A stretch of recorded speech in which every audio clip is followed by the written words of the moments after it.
there are different beings coming to Earth, and they have different reasons for coming.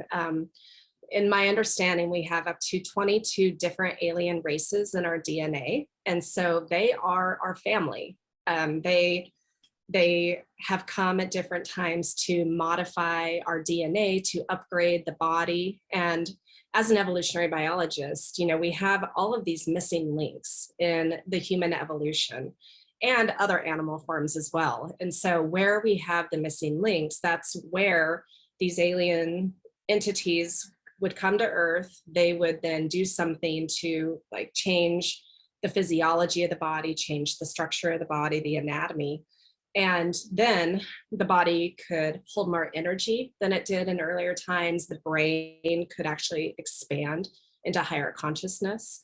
And so some of these groups that are out there that are either watching us from afar or are coming to people like me, different individuals, really they are trying to protect us from ourselves.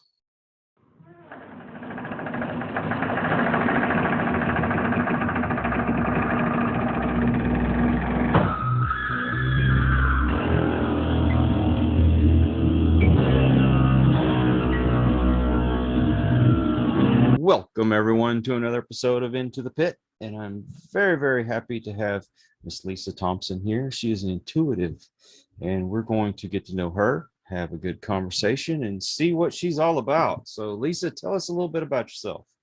Well, thank you so much for having me. And so I have kind of an interesting background, I think, a different background than a lot of people. So I grew up in a metaphysical spiritual household.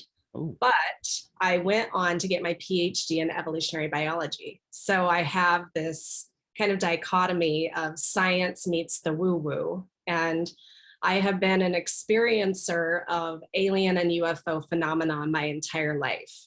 And so with my background in the spiritual side of things, when I was going through college and then graduate school and then as a professor, the science couldn't explain my experiences with the technology, the tools, the ideas that we have right now. And people thought I was crazy. Now it's becoming a little more normalized. And the more that people like you and like me are sharing these kinds of stories, this information, my goal is that we are going to normalize it because yes, there is paranormal activity. Yes, there is extraterrestrial and higher dimensional activity happening. And I'm happy to share anything that you're interested about. I also just recently, with my connection with the ETs, I started channeling a group of Arcturians. And I got to really understand my role as having a parallel life as an Arcturian, also as a Syrian from Sirius, and some other really interesting lives. Explain to me what they look like and what their life is like. Okay, so let's start with the Arcturians. They are definitely higher dimensional beings. Mm-hmm. They have never really densified into third, fourth dimensional reality like we are living in here. They're fifth dimension and higher. And so physically, their bodies are way more energy. And the ones in the higher realms are actually just pure energy. But physically, when I met them, I didn't know who they were at first. But I was led through a meditative journey the first night I was taking a psychic intuition class 4 years ago, this month actually. And on this journey, I went to a completely different realm where the most beautiful blue beings were standing in front of me. There was a group of them, and there was one that was a little more to the front. So blue skin, bald heads, big, large bald heads with, larger eyes and really skinny bodies. So behind me is the blue being who is kind of my representation of the Arcturians. But the energy coming from them, they just exuded the most intense love I have ever felt in my life, like way beyond anything on earth. And their message to me was, you are one of us, we are one of you, we are family. And wow. They gave me a gift of a quartz crystal, which I didn't know what the meaning of that was at the time. And since then, I do understand what that is. But when I came out of the journey, I was, sharing with the class who my guides were. Everyone else had normal human spirit guides that were coming to them in the journey. And I'm describing, the blue skin. And there was a lady in class who knew some of the different alien races. At this point in my life, I knew about the Greys, and I knew about the race that I had been taken into a craft when I was 15, which was a group that lives inside Io, which we can talk about that too. And so I only knew those two. So when I'm describing the blue beings, this lady, Emily, she was like, that sounds like it's either the blue avians or the Arcturians. I didn't know what that meant at the time. So I went home and Googled, and, thanks to the internet, we have different images. As soon as I saw the picture of the Arcturians, I was like, oh my, that's exactly what I saw in this journey. And I had never consciously seen them. Now, since then, I have deepened that connection. I've understood what my life in Arcturus is. So there, I'm a healer. And the quartz crystal that they gave to me in that journey was the tool that I use to send healing down here to Earth, Lisa. But then that healing helps me, instigate healing in other people. So, because some of the work that I do past life regression therapy, human design, sound healing, and other kinds of intuitive work. And so, the Arcturians, because they are higher dimensional beings, they do not get sick themselves. And so as a healer there, it really isn't healing for that dimension. It's more sending it down to the lower densities. So that is who they are. They and their message. So when they channel through me, their message is that love is the universal language, really, of the universe. Like, that is the law of the universe. And anything above fifth dimension and higher, there's no more polarization. So here on Earth, we experience polarity. We have good, bad, black, white, etc. And I do understand that's a mechanism of evolution. It's a mechanism to get us to change and to grow and learn and evolve. And so when we see it from that higher perspective, then we can see it more clearly that, okay, someone who might be a victim or someone who's the tyrant, they're playing roles for each other to actually learn and grow. So it doesn't have to necessarily be this really hard thing, but people who don't understand that, they feel the emotions, of that push-pull feeling. But as soon as you get fifth dimension and higher, no more polarity. All the higher dimensional beings, they understand that we are all one. We are all connected. We are all, we all come from the same source, and it's unity. It's not separation. Well, my understanding and what I tend to believe is there's like a universal knowledge, or like a center point where we all get our ideas and thoughts from, which kind of explains to me why in the same era in time, you can have a guy that invents something on this end of the world, and a guy will invent the same thing on the other side of the world, which nobody had ever thought of before. Right. So we got that knowledge from that center point. Exactly. It's all what I like to, the analogy I use is, if you can imagine a disco ball. So you have, this universe, we can call it God, universe, source, but each little mosaic piece of glass in that disco ball represents an individual. So it's you, it's me, it's, your spouse, whoever. And when you're on this side of the disco ball, if we're looking out similar windows, then we see the world in a very similar way. Now, on the opposite side of that disco ball, we're still one, we're still connected, but they're going to have a different perspective of that life.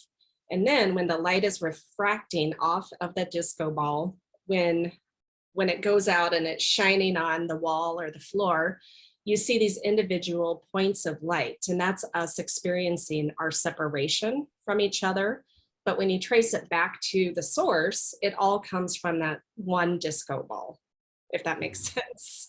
And so we really are connected. We have that stream. We just need to know that we have it, and we can tap into it anytime. So everyone has the ability to access information from that source.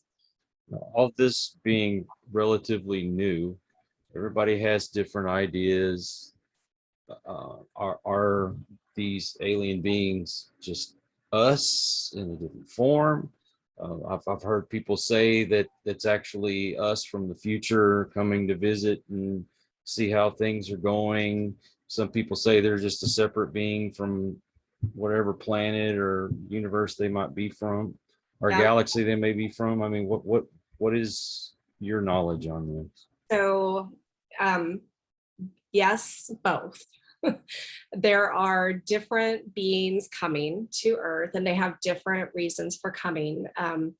In my understanding, we have up to 22 different alien races in our DNA. And so they are our family. They have come at different times to modify our DNA, to upgrade the body. And as an evolutionary biologist, you know, we have all of these missing links in the human evolution and other animal forms as well. And so where we have the missing links, that's where these alien entities would come to Earth. They would then do something to like change the physiology of the body, change the structure of the body, the anatomy. And then the body could hold more energy than it did in earlier times. The brain could actually expand into higher consciousness. And so some of these groups that are out there that are either watching us from afar or are coming to people like me, different individuals, really they are trying to protect us from ourselves. Because, so, you know, with all the warring going on, nuclear threat, they do not want us to destroy ourselves, like what happened in the time of Atlantis. And so a lot of the beings really are there just to watch over us and to give maybe some little ideas. We have free will here on Earth, and so they can't interfere directly with us unless we invite them. And so that's one of the things that I do is I invite them to come and connect with me. One of the roles that I do in my business is I live here in Hawaii on the Big Island, and we do Big Island UFO tours. And so I teach people about this topic, but then we look at the night sky using advanced Gen 3 military night vision goggles, and knowing what the known behavior of activity is with airplanes, satellites, helicopters, space junk, etc. When you know that behavior, then you can actually start seeing all the craft out there that are not in the known Earth kind of craft.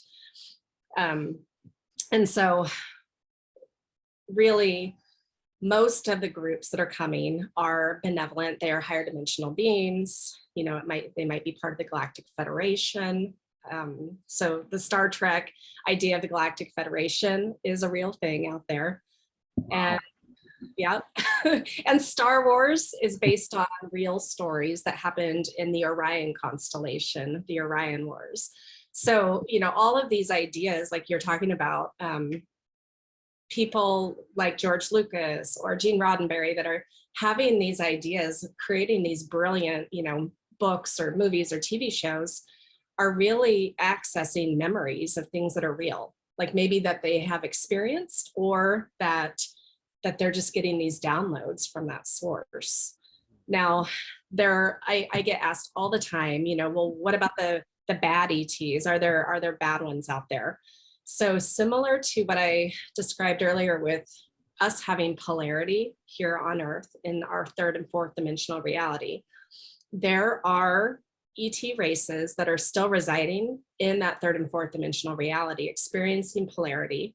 And they do happen to have maybe more technology than we do. So they can travel here very easily. And when they're polarized, it doesn't mean that that entire race is a negative race. There are individuals within that race that might be more service to self, have their own agenda, as opposed to service to others. like the higher dimensional beings do, and just like Earth humans, some of us are very kind, compassionate, loving, we understand the unity, and then others are more fear-mongering, control, power, if that makes sense. Oh yeah, definitely.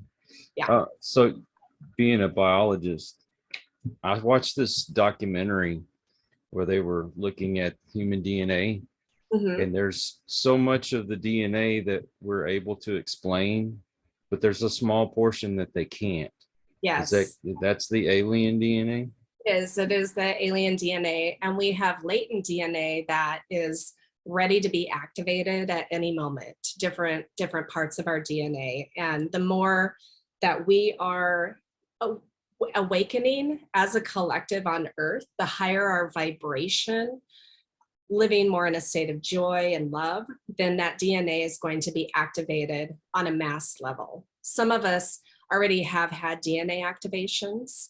I know that in the past year, I have had multiple DNA activations, which has increased, we'll say, my superpowers, so to speak. So that ability to channel and do light language and other kinds of things that, old Lisa was not able to do.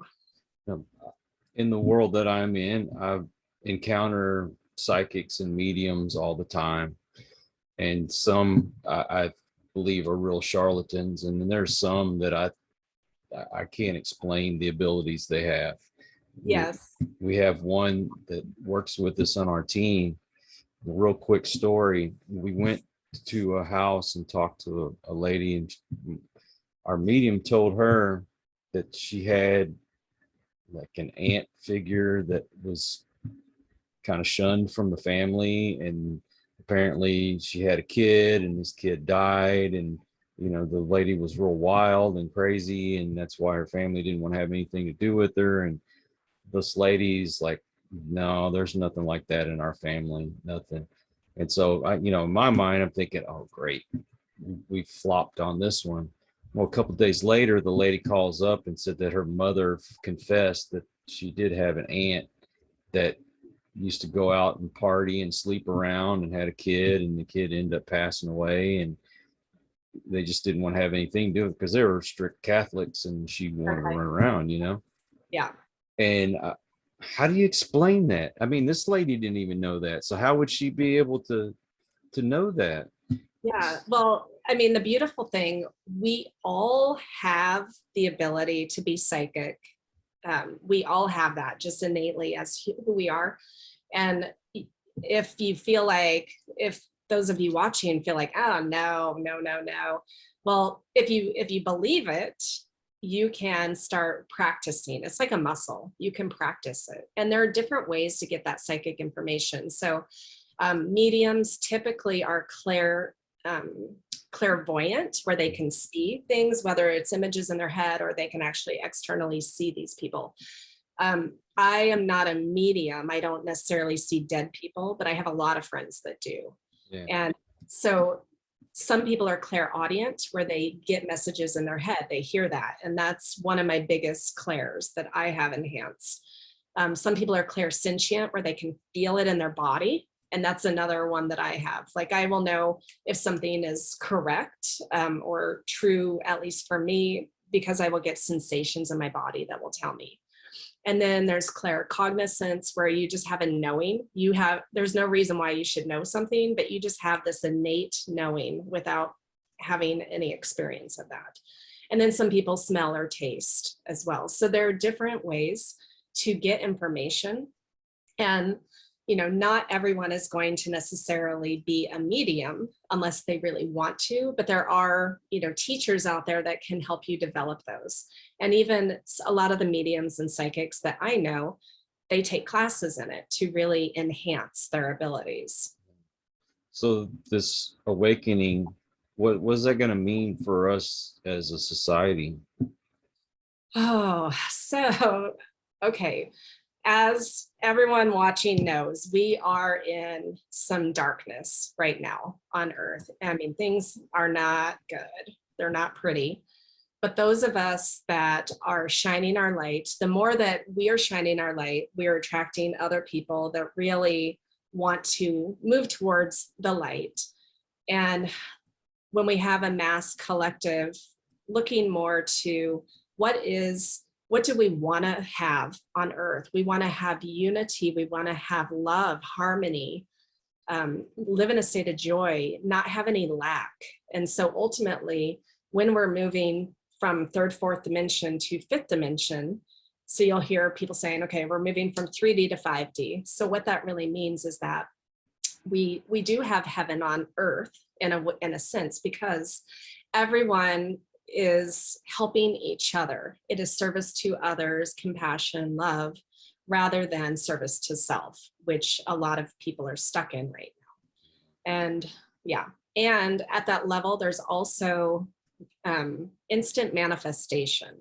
So a lot of my spiritual people, they practice law of attraction and talk about that. And the quantum mechanics behind law of attraction, I mean, there is science that supports this, but when we're at fifth dimension, we have a thought, we have the energy behind it, and we can have something immediately manifest for us. Now, we get in our own way in this density of that, and we have subconscious chatter going on that contradicts what we're actually trying to create. But one of the things that even right now, with no matter what is going on around you, the more that you can hold your focus, your thought and feeling in your body of what you want to create in your life. So if you want more joy, if you want more love, you want more abundance, it's all there. I mean, the universe is abundant. We can have anything we want, but we have to believe it, and we have to really embody it. All timelines exist simultaneously. And so there is a timeline where that reality is existing and we can shift to it. The more that we focus on the crap that's going on around us in the world, then we're going to create more of that. We're going to really experience that. And so what my Arcturians keep telling me, and some of my clients that get messages from them, they really are saying, just hold the image of the timeline that you want to be in. That's how you create your reality. Now, what about actual other dimensions? So, we talk about vibrations, and basically the way it was explained to me, everything that I see myself is all going on at a certain vibration. Yes. And some people believe that there's like another world going on around us, but it's just a different vibration. Is that true? I believe that, and I've experienced that myself. And so another analogy, because some people, like to be able to visualize what this looks like. So if you can imagine a fan that has different blades, when the fan is turned off, you can see each individual blade, right? Where it feels very physical, it's very dense. Just like I'm sitting in this chair, the chair is vibrating at the same frequency that I am. So it feels solid to me, even though it's not solid, right? So now you turn the fan on, the blades start to spin, and the faster they're spinning, that's a higher frequency, it almost disappears. You can't see the individual blades anymore. And sometimes if it's so fast, it's almost just a super blur. And so that is what being in these higher frequencies is like. So at some point, the vibration gets so fast that it becomes invisible, but it's still there, if that makes sense. And so anything that is in that higher vibration, at the same frequency, it will experience physicality with each other, but not necessarily to those lower vibration densities. And what are your thoughts about ghosts? Are they actual spirits of people, or are we just kind of seeing other dimensions going on? I think it's a combination of things. Ghosts can be real for sure. And it can also just be a memory of that energy that over time might just dissipate.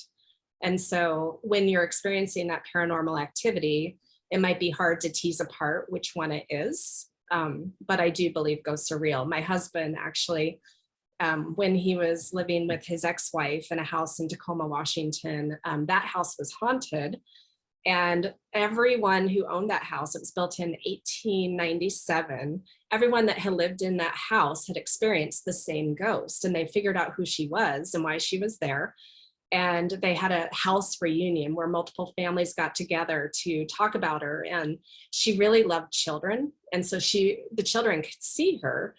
And when they were a little bit older and had this reunion, they found a picture of her, and the kids that were now grown, they were like, that is the lady that we used to play with as kids. Oh, wow. Yeah. I'm going to ask you a question I usually ask of the people that come on and talk about cryptids. But I love cryptids, especially as a biologist. Right. So we've noticed that there's a lot of activity of cryptids, of ghosts, and aliens that seem to happen in the same area. Why is there some kind of correlation between all these, or is it coincidence? Well, I'll speak to the Sasquatch phenomena first, because I live here in Hawaii now, but I am from Washington State, and I have friends that have experienced Squatch. I actually have one friend that channels them now. And as a past life regression therapist, I had a client that got to experience the Squatch life. And so we've been able to get a lot of information about their connection to UFOs, because there is a strong correlation of sightings of the UFOs and Squatch activity. So what the information that has been coming in through the channeling as well as through this regression is that their original planet was actually the planet Maldek, which was a small planet in between Mars and Jupiter. So they were a race, the Squatch, they were a race there, but there were like a human type of race that were very fear-based living on this planet that ended up destroying the planet. And that is what is now the asteroid belt between Mars and Jupiter. Really? Is that planet. And so the Squatch, they were able to be interdimensional beings. And so they came here to Earth. And so the reason why we don't find evidence of them is because they are able to go in and out of our frequency. They can shift interdimensionally. And so their body doesn't have to die here on Earth and have a physical presence. The other thing is that they hide from people. They don't want to be known by people because of what happened on their home planet, because they see us on Earth being very fear-based, like those other humans that were on their planet. And so, so that's the Squatch story. You're a part of it. Right? Yeah. Well, if you get a chance, I interviewed a guy that's really like a major name in the parent being the cryptid world. His name's Todd Neese, and a friend of mine whose name is Adam Porter. Adam is more local, doing cryptid type investigations, but Adam left our house one weekend and he was headed back towards Houston, and he caught something on his dash cam and it freaked him out. And when he went back and looked, I thought it was a ghost. He thinks it's a cryptid. Okay. But you can see an outline of a huge figure that seems to be running right past him on the side of the road. And you can even see where it blocks out the light and everything else, but you can see right through it basically. Okay. That's which is why I thought it was a ghost, but he thinks that there's some kind of like something to do with their fur, maybe, that helps them to be more camouflage, translucent type fur. Well, and I think some of the cryptids, they, like Squatch, they are interdimensional. And so just like we were talking about with raising that vibration, that frequency, so that they almost become indivisible. The beautiful thing is that cameras and video cameras can pick up things that our eyes can't see. They don't have judgment, right? And so I have a friend who a few weeks ago sent me a photograph taken on a cell phone. The lady, it was my friend's mom actually, and she was sitting out on her lanai on vacation in Waikiki over on Oahu. Mm-hmm. And it was 6:30 in the morning. She's taking a picture of what she thought was scenery, the ocean in front of her. There was a boat and some surfers out there. And going back through her pictures, one of the pictures has a full-on spaceship in it, hovering above the water, giant compared to the scale of the boat and the surfers. She didn't see it with her eyes, and it was only after the fact, going through the photos, that it was there.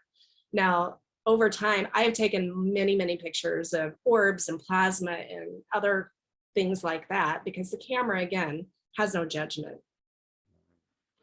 Well, if you do go watch that video and you see the evidence that I blew it up so you could see it a lot better, and I even slowed it down.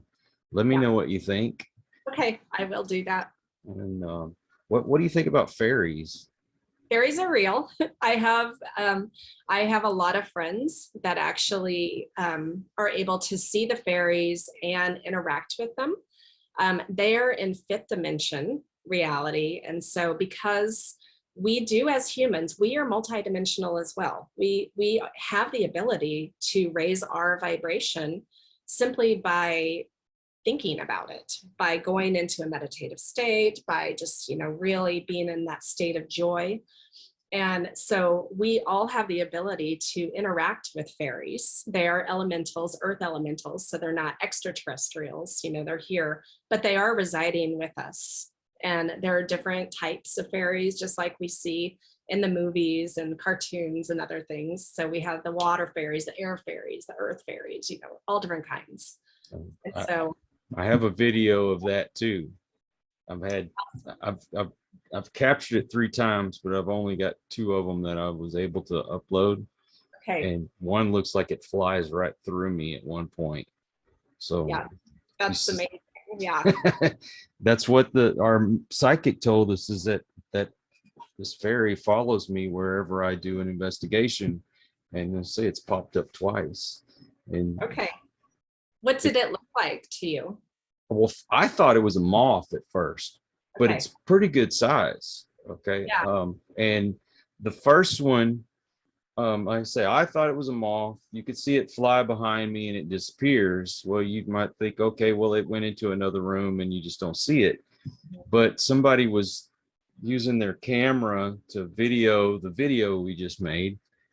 And you can, as soon as it passed by, you can hear a voice say, "That was me." And we were tripping, Yeah.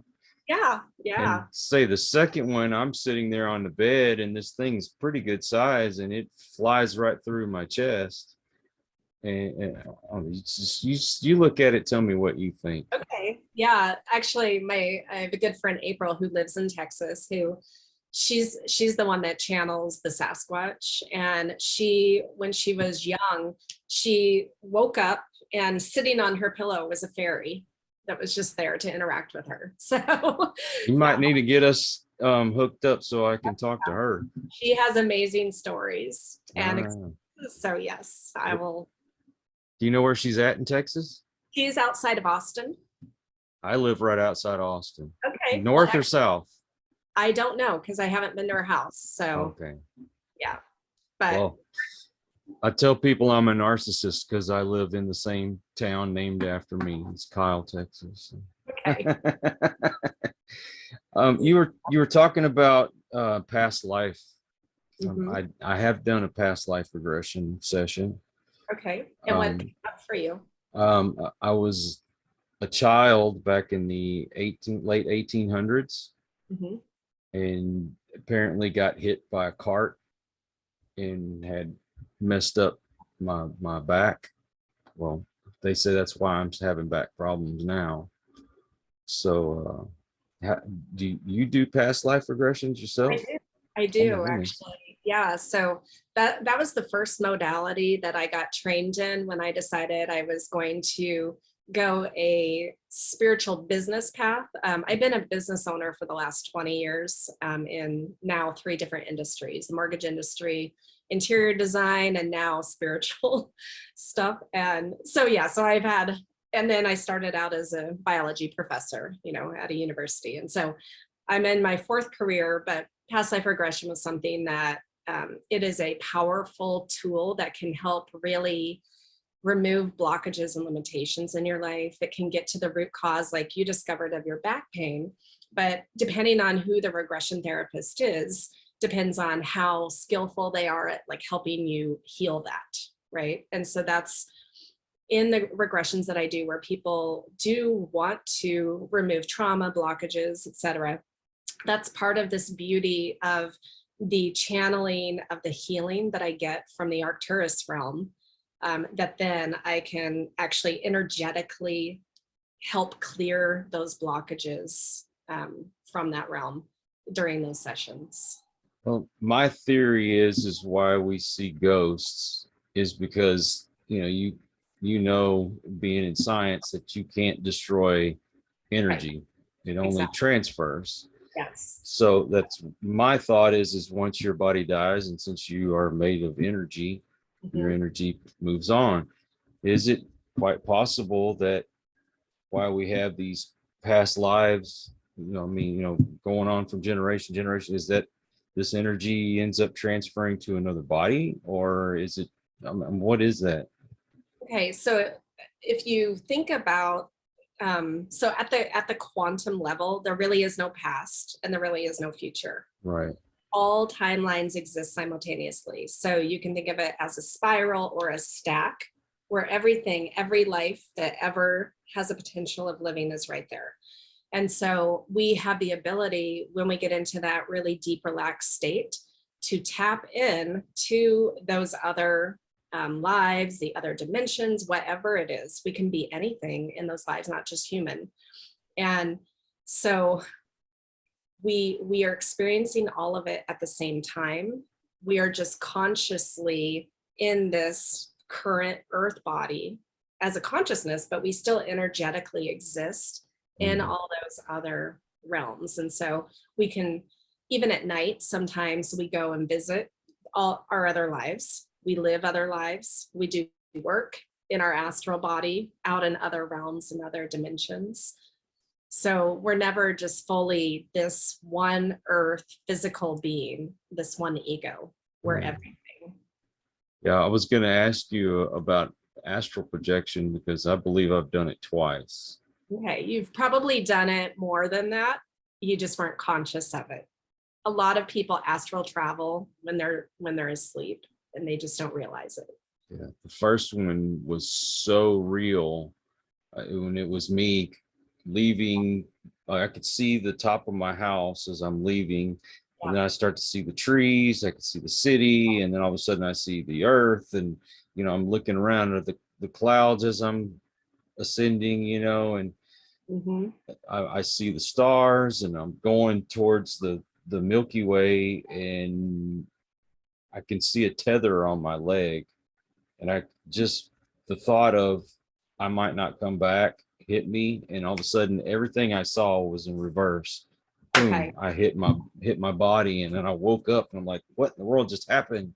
Yeah. Well, and actually one of the clues that someone has had an astral projection, whether they were conscious of it or not, is when you come back in the body and you do that jolt, that's a bad landing. That's like, or if people fall out of bed, or they end up like in a completely different place. Yeah, that was just a bad landing. I tell you, well, we could have a lot of discussions. I think I need to have you back on again. Oh, I would love to. I love talking about all of this, and I have had, again, just so many different experiences. Could I share my experience of being taken to Io? Of course. Because this was something that I at first thought it was a dream. Just like a lot of people, they don't know if that experience was real. We have protections. And so what happened was I was 15. It was 1988. I was living out on 20 acres outside of Olympia, Washington, in a town called Yelm, Washington. And I was somehow in this shuttlecraft with one other being there with me. He looked very human. So I would put him, he looked like a good looking 20-year-old guy, right? There was no fear whatsoever being there in the shuttle. And all of the communication was through telepathy, which is actually how most of these different groups actually communicate. So it's much more effective. Right. So as we're in the shuttle and we're flying through space, what the shuttle looked like was completely transparent, where you could fully see out. There were no walls blocking the scenery. And so you could see the darkness of the space, you could see the stars. And then as we're flying through the different gas layers, the amazing, beautiful colors of the gas layers. So the newest telescope pictures that are coming out with the nebula and, you know, how pretty those images are, that's what it looked like. Oh, wow. And so flying through, and then we finally land. It didn't take very long. And so when we landed, I was like, okay, where are we? And he said, we are inside of Io. Now, Io is one of Jupiter's moons, and it is the least likely place that you would imagine life living in our solar system, because it is the most highly volcanic of any planetary body. The whole surface is just volcanic sulfuric activity, but you can be inside. And so once we landed, then I was being toured around what looked like a hospital kind of scenario, where I could see into rooms. There were no closed doors or anything. I could see other Earth humans sitting on these beds, being examined like a typical doctor's office by these other beings, but they looked very human. So when I was seeing that, okay, everyone looks so human. So my question was, are you human? And what he said was, you know, no, we are humanoid, but we are not human, but we disguise ourselves. We have the ability to camouflage ourselves so that you Earth humans are not afraid of us, because our form is really extreme. And we're not here to scare you at all. You know, we're here. And so my other question was like, okay, well, why are we here? Why am I here? Like here in this space? And his answer was that we were chosen to be tested to see if something happened to the Earth, if we could be brought to live in that kind of environment or something similar to that. So they were testing our physiology, our DNA, and other things. And at that time, so in 1988, you know, we're still in the middle of the Cold War. We have nuclear threat. We're on the verge of World War III. So it was very plausible that something could have happened to the Earth. So then at the end of this tour, I was always a very curious child. Like I loved weird, unusual things. So I'm like, well, I want to see what you look like. Will you show me what you really look like? So he did. He took off the camouflage. And so he was about 7 feet tall, pure white skin, like really, really pasty, chalky white, big dark eyes, and then long red hair. And then he had triads that looked like they were tattooed on his cheeks. And so the image, just with the size and the extremeness of the white skin, the dark eyes, and the red hair, it was kind of like Scary Clown in a way. And so I could see, like, if that kind of being was walking down the street, people would probably run the other way. Or even if you saw that in your dream, you'd be like, oh my God, it's a scary clown. But they were a beautiful race of beings, and they were there to be helpers, not to instill fear. And so that is, again, why they camouflage themselves. And so then I was returned back home, and I'm laying in my bed, and I woke up and I'm like, okay, that was the weirdest dream I've ever had. Weirdest dream. And so I just thought for months, okay, that was just a dream. Well, then we had moved to a different house. And because I remember I was reading in my bedroom, I was reading Whitley Strieber's book, Communion, about his experiences being, you know, by the gray aliens. And his experience was totally different than mine. But at the very end of his book, he is interviewing different people that have been taken into craft, and they all have the same kind of experience that he's having, except for one guy who has a completely different story. And Whitley's kind of making fun of him, because the guy was telling him, well, you know, I was taken to a moon of Jupiter and told I was one of the chosen ones. And Whitley made a little side comment saying, I hope it isn't Io. And I think he said that because of how like volcanic Io is, how volatile. And so, but when I read that, we were talking about clairsentience earlier, my body had head to toe chills. I had tears start coming down my face. And so that was my body's telling me those feelings of saying, okay, that was a real experience you had. Now, my mom and I, we were in a spiritual school at the time where things like that were kind of normal. And so I went and told my mom, knowing she would likely believe me, and she did. And the school that we were in was kind of a high profile, kind of cultish school. It's in the cult category, we'll say. It's the Ramtha School of Enlightenment. And in the 80s, CIA and government officials had actually, they had infiltrated the school to spy on what we were learning and doing there. And some of those people actually had left their jobs and become real students of the school. And so one of the people that attended the school happened to be formerly super high government who knew about the different alien races that our government knows about or interacts with. And so my mom introduced me to him. And I told him my story. I thought he was going to think I was crazy, but he listened. And when I described the race, he said, you know, that is not a race that we know, but we don't know all of them. Like right now, we know maybe 10 different races. And now fast forward, 30 years later, we have 110 to 160 races that have been fully described and documented. Whoa. But there's way more than that. But anyway, he said, you had a real experience. So I just want you to know that. So for me then as a 16-year-old, that was huge, having that validation from my body telling me, yes, that was real, but then also having someone who knew about these experiences telling me that was a real experience. And I believe that I got to have that memory retained because I had been with this group multiple times throughout my childhood. I later found out, and that's why they felt so comfortable, so familiar to me. And they let me remember this one time to plant the seed for the work I do today as a Galactic Ambassador. Because really now I'm here my mission is to change the fear-based narrative that the government, media, Hollywood has been perpetuating for decades. Because like 95% of the beings that are coming here, they really are our family. They love us.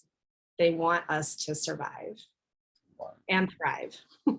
And you wrote a book as well, right?